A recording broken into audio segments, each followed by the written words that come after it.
तानाजी मालुसरे. नमस्कार, मी दास. छत्रपती शिवाजी महाराज.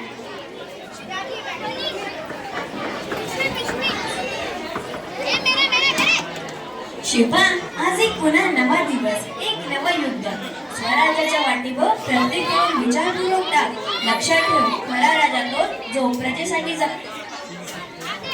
आई साहेब, तुमचं मार्गदर्शनच माझं बळ आहे. तुमचं एक वचन माझ्या संपूर्ण सैन्याला धैर्य देतं. महाराज, सिंहगडावर मुलांनी तळ ढकला, पण आपल्या नावाचा झेंडा कुणाच्या गडावर फडकवायचा तास. सिंहासाठी प्राणही देऊ, पण पराभव स्वीकारणार नाही. तानाजी, मला पराभव नको, पण प्राणाची बळीही नको. लढा जिंकण्यासाठी नव्हे, न्याय आणि स्वराज्यासाठी द्या. महाराज, फक्त पुरुषच नाही, आम्ही बायका सुद्धा स्वराज्यासाठी तयार आहोत. गावातल्या बायका दाब करत आहेत, अन्न तयार करत आहेत आणि गरज पडली तर रणांगणात उतरण्यासाठी मागे पुढे पाहणार नाही. सोनाबाई, तुमच्यासारखे धैर्यशाली स्त्री आहे, म्हणूनच स्वराज्याला उभं राहिलं आहे. राजे, तुमचा पराक्रम पाहून अभिमानाने भरतो. कारण प्रत्येक वेळेच्या मागे एक काळजीवाहू हृदय हे असतं. आमचं तुम्ही लढता ते फक्त स्वराज्यासाठी नाही, आमच्यासाठीही आहे.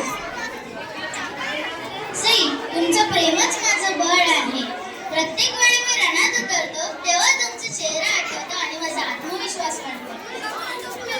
शिल्पा, मी तुझ्या बालपणी तुला सांगितलं होतं, धर्मासाठी, जनतेसाठी, स्वराज्यासाठी जगा. आज तेच मी पाहत आहे. साहेब, आमच्या प्रेमामुळे महाराजांसोबत उभे आहोत. शिवरायांच्या नावाने लहानपणाला राहू. हा झेंडा आमचा अभिमान आहे.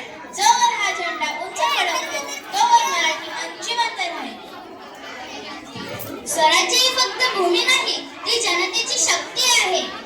धैर्य, निष्ठा आणि मातृभूमी प्रेम हेच माझ्या स्वराज्याचे 3 धडे आहेत. आपल्या शिवरायांच्या धैर्याच्या धड्यातून आपल्याला शिकवणूक मिळते की पुरुष असावा स्त्री, लहान असावा मोठा, देशप्रेम, निष्ठा आणि धैर्य हेच खरं स्वराज्याचं बळ आहे.